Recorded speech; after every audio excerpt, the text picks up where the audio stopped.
Brought to you by Agilus Diagnostics. Health test की बात आती है तो मैं भरोसा करता हूँ India largest diagnostics company Agilus diagnostics. खुद को टेस्ट करते रहो। तो आदाब, नमस्कार, गुड इवनिंग, सत श्री अकाल। एक बार फिर आप तमाम लोगों का स्वागत है क्राइम तक की कहानी के इस एपिसोड में। उम्मीद है पूरी फैमिली अच्छी होगी, अपना और अपनों का ख्याल रख रही होगी।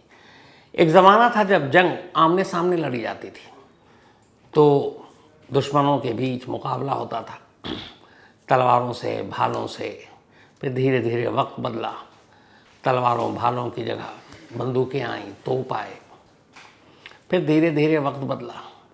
अब तो किसी दुश्मन देश से लड़ने के लिए उस देश तक जाने की भी ज़रूरत नहीं है ना, आपको अपनी सेना भेजने की ज़रूरत है। एक बटन दबाई और काम हो गया। आने वाला दौर इससे भी ज़्यादा ख़तरनाक होगा। नई नई टेक्नोलॉजी है तो जंग और जंग लड़ने का पूरा तरीका, नज़रिया, सब कुछ बदल चुका होगा। अब लेबनान में जो हुआ, हिजबुल्लाह के चीफ हसन नसरुल्लाह लेबनान के बैरूत शहर के एक 6 मंजिला कॉम्प्लेक्स जो घर है, बल्कि 6 मंजिला कह रहा हूँ, 6 घरों को मिलाकर एक कंपाउंड है। उस कंपाउंड के करीब 60 फीट नीचे एक बंकर, उसके अंदर एक मीटिंग चल रही है और अचानक करीब 80 बम गिरते हैं और दूर बैठा इजराइल अपने दुश्मन को ठिकाने लगा देता है। ये झलक है आने वाले वक्त में जंग कैसे लड़ी जाएगी। तो हसन नसरुल्लाह हिजबुल्लाह चीफ, जो पिछले 34 सालों से हिजबुल्लाह को लीड कर रहा है, और लास्ट फ्राइडे 27 सितंबर को इजराइल एयर स्ट्राइक में उसकी मौत। लेकिन कैसे, क्या है पूरी कहानी? हसन नसरुल्लाह कहाँ होगा, कब, कितने बजे, किस जगह पर होगा, लोकेशन क्या होगी, वो भी लेबनान जैसी जगह, और उस लेबनान के अंदर उसके खुफिया ठिकाने का पता लगाकर और एक बिल्कुल सटीक एयर स्ट्राइक से बॉम्ब को गिराना, और वो भी ये भी पता है कि बंकर के अंदर है, और उस बंकर के लिए भी बम ख़ास तौर पर अमेरिका से मंगाना, फिर निशाना लगाना। तो ये सब हुआ कैसे? तो आज पूरी inside story Hezbollah chief Hassan Nasrallah के इजरायली हमले में मारे जाने की। 27 सितंबर की बात है। इजराइल के प्राइम मिनिस्टर बेंजामिन नेतन्याहू उस दिन न्यूयॉर्क में थे। यूनाइटेड नेशन की जनरल असेंबली चल रही थी। तमाम देश के राष्ट्रीय अध्यक्ष वहाँ अपनी अपनी बात रखने के लिए जा रहे हैं। हमारे प्राइम मिनिस्टर नरेंद्र मोदी भी पहुँचे थे अमेरिका, न्यूयॉर्क। उन्होंने भी अपना संबोधन दिया। 27 को नेतन्याहू की बारी थी और वो यूएन को संबोधित करने वाले थे, और यूएन के ज़रिए तमाम दुनिया भर के अलग अलग देशों को। इसी यूएन हॉल में जब वो बैठे थे तब उनके पास एक फ़ोन आता है, और इस फ़ोन पर वो एक यस बोलते हैं, मतलब किसी चीज़ की इजाज़त देते हैं, और फिर वो अपना भाषण देने के लिए यूएन के मेन हॉल में पहुंच जाते हैं। इस एक फ़ोन कॉल के बाद अब हलचल शुरू हो चुकी थी। हलचल ख़ास तौर पर इजराइल का एक एयरबेस है, हेत्जेरिम एयरबेस, साउथ इजराइल में ही है।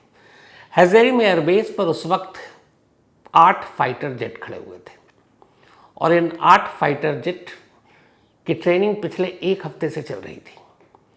इन 8 के 8 फाइटर जेट में अराउंड 900 kg बॉम्ब थे, और इन बॉम्ब को गिराना था। लेकिन 8 के 8 जो फाइटर जेट थे, उनके पायलट को ये मालूम नहीं था कि इस बॉम्ब को गिराना कहाँ है, टारगेट क्या है, लोकेशन क्या है, किसी को नहीं बताया गया। पर वो ट्रेनिंग कर रहे हैं। अब 27 सितंबर फ्राइडे का दिन आता है। 27 सितंबर की दोपहर का वक्त था, फ्राइडे का दिन था। अचानक मोसाद के ज़रिए इस्राएली आर्मी और वहाँ की सरकार, उन तक कोई खबर मिलती है। खबर ये कि हिजबुल्लाह चीफ हसन नसरुल्लाह दोपहर के बाद बैरूत के साउथ एरिया में एक दही करके जगह है, वहाँ पर एक हिजबुल्लाह के टॉप कमांडर की एक खुफिया मीटिंग लेने वाला है।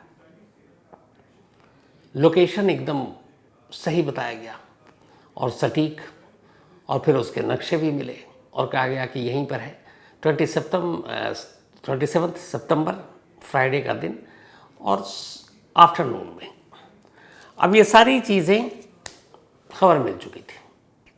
इजरायली सेना को, इजरायली गवर्नमेंट को, मोसाद को, और ख़बर देने वाला एक ख़ास जासूस था, एक भेदिया, जो मोसाद के लिए काम कर रहा था। लेकिन हैरानी की बात यह थी कि वो जासूस कोई और नहीं बल्कि एक ईरानी था।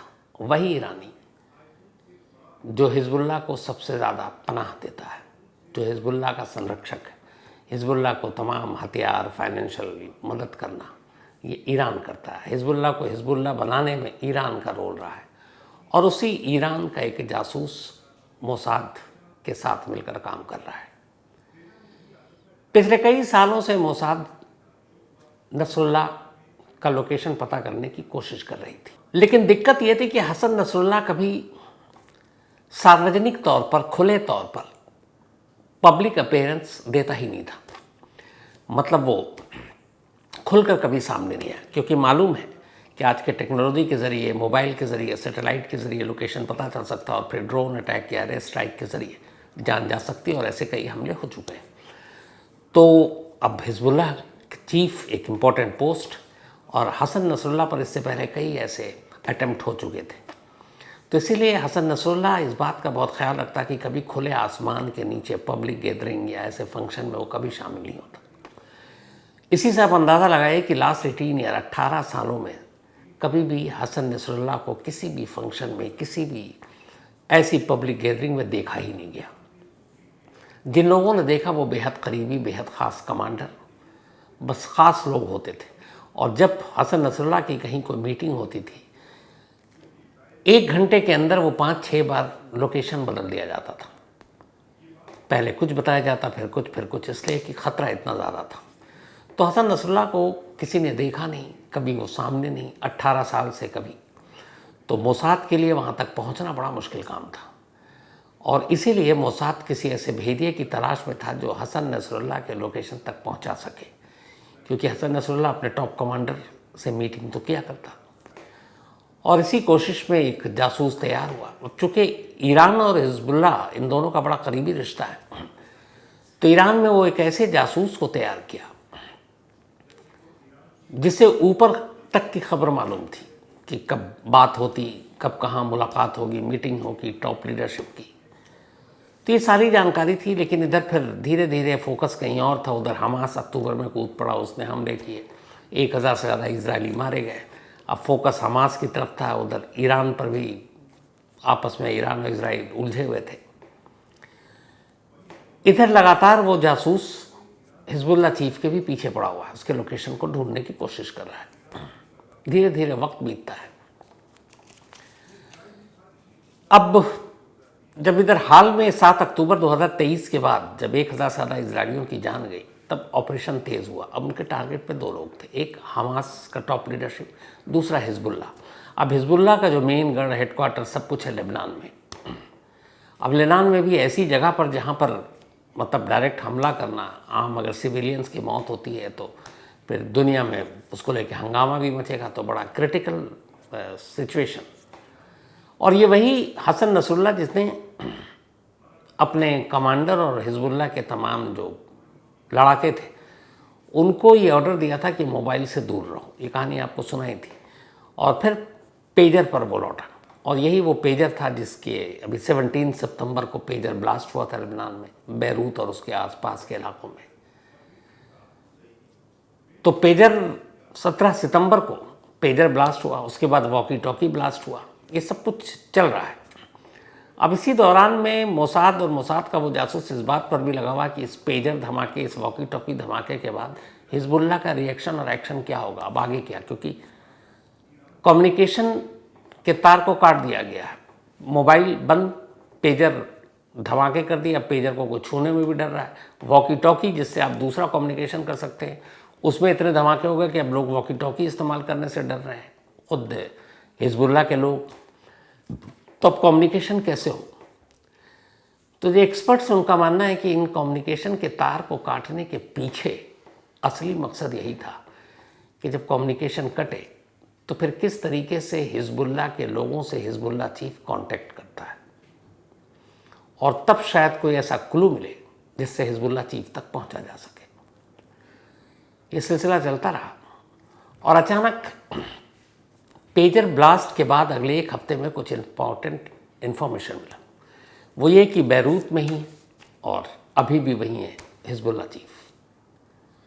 अब इजरायली जो फोर्सेस हैं वो सब तैयार हैं कि एक बार एक्यूरेट लोकेशन मिल जाए तो फिर धावा बोला जाए। लेकिन यहाँ है कि एक्यूरेट मिलना चाहिए, क्योंकि मौका एक मिलेगा। अगर नाकाम हुआ तो फिर हिजबुल्लाह चीफ कहाँ गायब होगा, दोबारा फिर उसे ढूंढना, 18 साल तो वैसे ही हो गए, तो फिर पता नहीं कब कहाँ कैसे उसको ढूंढा जा सके। तो यहाँ ये था कि ऑपरेशन एक ही बार में कामयाब होना चाहिए, इन्फॉर्मेशन बिल्कुल सटीक होनी चाहिए, जगह बिल्कुल एक्यूरेट बताया जाना चाहिए। अब इन सब के पीछे लगे हुए हैं और इस कोशिश में कि थोड़ा थोड़ा कुछ सुराग मिल रहा है। इजराइल के फाइटर जेट रिहर्सल कर रहे हैं कि कहीं किसी बिल्डिंग पर बॉम्ब गिराना है। तभी उन्हें खबर मिलती है कि हिजबुल्लाह चीफ जो है वो जब भी कोई ऐसी मीटिंग करता है, ये उसे मालूम है ड्रोन से या एयर स्ट्राइक से हमला हो सकता है, तो वो किसी घर या बिल्डिंग या किसी ऐसी जगह पर नहीं, बल्कि ज़मीन के अंदर बहुत गहरे बंकर के अंदर रहता है। कुछ बंकर ऐसे हैं जो 60 फीट गहरे हैं और उसके अंदर, ताकि बॉम्ब का असर ना हो। इसी बीच अमेरिका ने कुछ बंकर बस्टर भी एक्सप्लोसिव बना रखे थे, मतलब ऐसे बॉम्ब जब ऊपर से गिरते हैं तो ज़मीन के अंदर घुस जाते हैं और ज़मीन के अंदर घुसने के बाद तब उनमें ब्लास्ट होता है। ऐसे नहीं कि ब्लास्ट हुआ और फिर गड्ढा हुआ, नहीं, वो बॉम्ब सीधे गिरता है और सीधे ज़मीन के अंदर जाता है और ज़मीन के अंदर एक ख़ास दूरी पर जाने के बाद उस ज़मीन के अंदर उसमें धमाका होता है। तो इससे वो जो सारे बंकर हैं वो बर्बाद हो जाते हैं। मई में बाइडेन सरकार से जब ये गाज़ा में और ये सारी चीज़ें चल रही थी हमास के बाद और तनावपूर्ण माहौल, तब इजराइल ने मदद मांगी थी अमेरिका से और अमेरिका ने इजराइल को करीब 2000 केजी बॉम्ब दिए थे अलग अलग तरह के मदद के लिए, ताकि इजराइल अपना डिफेंड कर सके। और उसमें वो बंकर बस्टर एक्सप्लोसिव भी शामिल थे, जो किसी भी बंकर को भी तबाह करके अंदर भेद कर हमला कर सकते थे। ये मई में इसी साल मिला इजराइल को। अब इजराइल को मिल गया। अब इजराइल इधर सारा अपना उसका फोकस है उस ईरान के जासूस पर, जो सही लोकेशन बताए दे देकर एक वही सुराग। इंतज़ार किया जाता रहा। पेजर बम और वॉकी टॉकी में धमाके ने थोड़ा सा रास्ता साफ किया। अब ये हुआ कि सब बिखरे हुए हैं, सब अलग अलग हैं, कई लोगों की जान चली गई, कम्युनिकेशन का तार सिस्टम कट गया। अब कैसे क्या किया जाए, आगे की प्लानिंग क्या होगी। तो ये उम्मीद थी मोसाद को कि आगे की प्लानिंग के लिए कोई ना कोई एक टॉप लेवल की मीटिंग होगी और उस मीटिंग में हाँ जो हिजबुल्लाह चीफ है वो खुद होंगे। लेकिन वो मीटिंग कहाँ होगी? अब ये सबसे बड़ा रोल था उस जासूस का जो मोसाद तक ये खबर पहुँचाए। और आखिरकार वो ईरानी जासूस, उसको अचानक पता चलता है लास्ट वीक कि फ्राइडे को बेरूत से साउथ में एक एरिया है दही, उसी दही में एक मीटिंग बुलाई गई है हिजबुल्लाह के टॉप कमांडर्स की और ख़ास लोगों की। और सबसे बड़ी बात यह है कि इसमें हिजबुल्लाह चीफ मौजूद होंगे। ये खबर जैसे उसे मिली उसने पास किया मोसाद, फिर इजराइल मिलिट्री और फिर इजराइल की गवर्नमेंट तक ये बात गई। अब मीटिंग है, अभी तक टाइम और लोकेशन पता नहीं है। लेकिन फिर अचानक फ्राइडे को दोपहर के बाद उसी जासूस से ये खबर मिलती है कि ठीक आज दोपहर को, मतलब दोपहर के बाद, बैरूत के साउथ में इसी दही इलाके में एक बिल्डिंग है, 6 घरों को मिलाकर एक कंपाउंड बनाया है। मतलब एक कंपाउंड के अंदर 6 घर हैं और उस घर रिहायशी इलाका है, वहाँ लोग रहते हैं। और उसी कंपाउंड के बीच में नीचे एक बंकर है और वो बंकर 60 फीट गहरा है। और उसी बंकर के अंदर हिजबुल्लाह चीफ के आने की उम्मीद है और वहीं ये मीटिंग होगी। हर तरह से क्रॉस किया गया, पता चला हाँ आज ये मीटिंग है। 27 सितंबर तारीख थी, फ्राइडे का दिन था और आफ्टरनून का वक्त। जैसे ही ये क्लियर हो गया कि इसमें हिजबुल्लाह के लोग होंगे, तो फिर ये मैसेज पास किया गया। इसके बाद फ़ौरन खबर दी गई उधर बेंजामिन नेतन्याहू, इजराइल के प्राइम मिनिस्टर, जो उस वक्त न्यूयॉर्क में है और न्यूयॉर्क में यूएन में शांति और बाकी चीज़ों की बात कर रहे हैं। हालांकि उस यूएन में जब उनके भाषण की बारी आई तो बहुत सारे देश जो उनके विरोधी हैं वो उठकर वहाँ से निकल चुके थे।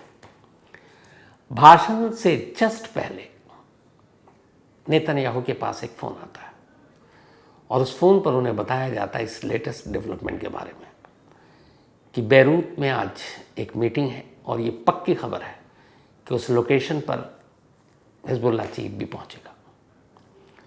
हमारी तैयारी हो चुकी, बस आपका इंतज़ार है। नेतन्याहू वहाँ से हरी झंडी दे देते हैं। जैसे ही वो हरी झंडी देते हैं, इसके बाद अब इज़राइल के इसी हेत्ज़ेरिम एयरबेस से 8 फाइटर जेट उड़ान भरता है। इन 8 के 8 फाइटर जेट को अभी तक पता नहीं है कि उन्हें करना क्या है, बट उन्हें मालूम है कि उस फाइटर जेट में अराउंड 900 kg बॉम्ब है और इसमें बंकर बस्टर एक्सप्लोसिव भी शामिल है। फ़ौरन खबर एयरबेस पर पहुंचती है, 8 पायलट तैयार, इनको उड़ान भरने को कहा जाता है और जब ये उड़ान भरते हैं तब पहली बार इन्हें लोकेशन बताया जाता है। इन्हें कहा जाता है कि बैरूत में एक इलाका दही और उस दही में एक कॉम्प्लेक्स और उस कॉम्प्लेक्स या उस कंपाउंड में ठीक किस जगह पर बॉम्ब गिराने हैं। मतलब इतनी सीक्रेसी मेंटेन की गई कि पायलट तक को, जिसको बॉम्ब गिराना है उसे भी पहले से नहीं मालूम, बस इतना पता है कि कोई एक टारगेट है जिस पर गिराना है, लेकिन ये नहीं। और जब ये बताया गया तब भी ये नहीं मालूम है कि उस जहाँ टारगेट है, जहाँ बॉम्ब गिराना है, वहाँ पे कौन कौन है, ये भी खुफिया रखा गया। और इसके बाद ये 8 फाइटर जेट उड़ते हैं और ठीक उस कंपाउंड के ऊपर 2 से 3 मिनट के अंदर एक के बाद एक कुल 80 बम गिराते हैं, 80। और इनमें वो बंकर बस्टर एक्सप्लोसिव भी शामिल था। जो बॉम्ब गिरता है आजकल आपको पता है कि वो सारा एकदम सटीक निशाना होता है। मतलब 2 बिल्डिंग अगर पास पास में इस बिल्डिंग पे गिराना तो उसी बिल्डिंग पे गिरेगा, बराबर में नहीं गिरेगा। तो बॉम्ब गिरता है और उसमें वो ख़ास तौर पर चूँकि इन्फॉर्मेशन थी कि वो बंकर के अंदर और बंकर ज़मीन के बहुत नीचे है, तो वो बंकर बस्टर एक्सप्लोसिव उसी जगह पर गिरा, वो ज़मीन के अंदर गया और अंदर जाने के बाद उसमें धमाका हुआ। इस मिशन के बाद वो लोग लौट आते हैं, बाकायदा इसकी वीडियोग्राफी करते हैं। जब ये बॉम्ब गिरा तो जो बाकी बॉम्ब गिरे और ये सारी 16 फीट के करीब गड्ढा हो चुका था आसपास में, और जो बंकर बस्टर था वो तो बिल्कुल नीचे तक गया। इसके बाद आसमान में ऑरेंज कलर का धुआं छा जाता है। फाइटर जेट वापस अपने एयरबेस पर लौट आते हैं। थोड़ी देर के बाद फिर ये खबर आती है कि इस एयर स्ट्राइक में 8 लोगों की मौत हुई और 91 घायल हुए। और उसके बाद फिर ये खबर आती है जिसका इजराइल को इंतज़ार था कि इस एयर स्ट्राइक में हिजबुल्लाह चीफ हसन नसरुल्लाह और साथ में एक बड़ा कमांडर अली कराकी, इन दोनों की भी मौत हुई। यानी जो 8 लोग मारे, बल्कि 6 लोग मारे गए थे और 91 इंजर्ड। उन 6 में से 2, एक अली कराकी और एक हसन नसरुल्लाह हिजबुल्लाह चीफ, जिसके लिए पूरा ऑपरेशन प्लान किया गया था। पहले इजराइल दावा करता है लेकिन किसी को यकीन नहीं होता दुनिया को। फिर बाद में खुद हिजबुल्लाह की तरफ से यह बयान आता है लेबनान में, और वो ये कि इस एयर स्ट्राइक में सचमुच हसन नसरुल्लाह मारा गया। अब उसके बाद वहाँ बंकर और आसपास की सारी चीज़ों की खुदाई होती है, अंदर से लाश निकाली जाती है, लेकिन हर कोई लाश देखकर हैरान रह जाता है। एयर स्ट्राइक में बंकर बस्टर बम करीब 80 किलो बॉम्ब गिराए गए, बरसाए गए, लेकिन हसन नसरुल्लाह के बॉडी पर, जिस्म पर एक भी जख्म का खरोच नहीं, एक भी नहीं। तो सवाल है कि फिर हसन नसरुल्लाह की मौत कैसे हुई? बम धमाके में नहीं हुई। तो फिर बाद में पता चला कि जो बंकर बस्टर बॉम्ब मारे गए उससे एक तरह का जो धुआं और फिर आग निकलती है, और जिस बंकर के अंदर सुरंग टाइप जगह पर हसन नसरुल्लाह उस वक्त मौजूद, वहाँ तक वो गैस और धुआं एक तरह से इतना ज़्यादा हो जाता है कि सफोकेशन की वजह से, दम घुटने की वजह से हसन नसरुल्लाह और अली कराकी की मौत हो जाती है। यानी बॉम्ब से नहीं, बॉम्ब के फटने से नहीं, बल्कि उस बॉम्ब के धुएं और दम घुटने से। इसलिए कि जो वेंटिलेशन कुछ था नहीं और जहाँ से बॉम्ब आया उसके बाद सारी चीज़ें मट्टी वट्टी गिरी और वो धुआं अंदर रहा, बाहर निकलने का कोई रास्ता था नहीं। और इस तरीके से दम घुटने की वजह से हिजबुल्लाह चीफ की मौत हुई। तो कमाल देखिए कि 80 किलो बम का इस्तेमाल किया गया लेकिन मौत हुई तो दम घुटने की वजह से। अब दुनिया ये सवाल कर रही है कि आखिर वो ईरान का जासूस कौन है जिसने इजराइल और मोसाद को ये खबर दी और इतनी सटीक खबर दी। तो ईरान भी अब उसकी तलाश कर रहा है, हिजबुल्लाह भी उसकी तलाश कर रहा है। मोसाद या इजराइल तो साहे बताएगा ही नहीं, जाहिर सी बात है, क्योंकि वो उनके लिए उसने काम किया है। तो अब कोशिश जारी होगी कि उस जासूस को ढूंढा जाए। लेकिन हसन नसरल्लाह की मौत के बाद, इससे पहले जो 7 अक्टूबर को हुआ, अब ये है कि पूरे इजराइल और मिडिल ईस्ट एक बार फिर से सुलग चुका है। अब ये इधर से फिर बदला, उधर से फिर बॉम्ब, मालूम नहीं ये सिलसिला कब तक चलेगा। पिछले कुछ सालों में अगर देखें तो ईरान, बल्कि इराक और सीरिया, ये सारे जंग के बारे में हम लोग सुनते सुनाते रहते थे, बगदादी और ये। अब इधर लगभग 1-2 साल हो गए सिर्फ इजराइल और बाकी ये मिडिल ईस्ट के देश, यहीं सब कुछ चल रहा है। मतलब पूरी दुनिया में शांति से लोग रहें, हर एक कोई खुश रहे, ऐसा एक साथ नहीं हो पाता। कहीं ना कहीं दुनिया के किसी देश में कुछ ना कुछ होता ही रहता है। तो ये थी आज की कहानी और उस पूरी प्लानिंग की कहानी जिसको एक ऐसे जासूस ने अंजाम दिया, और वो उस देश का जासूस जिस देश के साथ हिजबुल्लाह के सबसे बेहतरीन रिश्ते। ऐसा भी होता है। तो ये थी आज की कहानी। कहानी ख़त्म करो उससे पहले वही अपना सिलसिला। आज पूर्वी मेहता, इनका बर्थडे है, तो हैप्पी बर्थडे पूर्वी, और थैंक यू सो मच। साथ ही श्वेता शर्मा का भी आज जन्मदिन है, तो हैप्पी बर्थडे श्वेता। और ये प्रतीक पचौरी जी की बहन है, सुरीन शाह, इनका भी आज जन्मदिन, तो हैप्पी बर्थडे सुरीन। और ईशान शाह के ब्रदर हैं ये, thank you so much. Phoolchand भाई प्रजापति जी का भी आज जन्मदिन है, तो हैप्पी बर्थडे फूलचंद भाई प्रजापति जी। और ये ध्रुविन प्रजापति जी के पिताजी। सीमा का भी आज बर्थडे है, तो हैप्पी बर्थडे सीमा। और ये गुप्ता सिंह एंड सीमा जी का बर्थडे है, और ये गुप्ता सिंह जी की बिटिया हैं, और हेमंत सक्सेना जी की वाइफ है सीमा जी। जयंत श्रीवास्तव का भी आज जन्मदिन है, तो हैप्पी बर्थडे जयंत। और ये नीतू पिंजारा ने भेजा है। इसके अलावा शानू थलवाल, इनका भी जन्मदिन है, हैप्पी बर्थडे शानू। ये भेजा है अजय बग्याल ने है।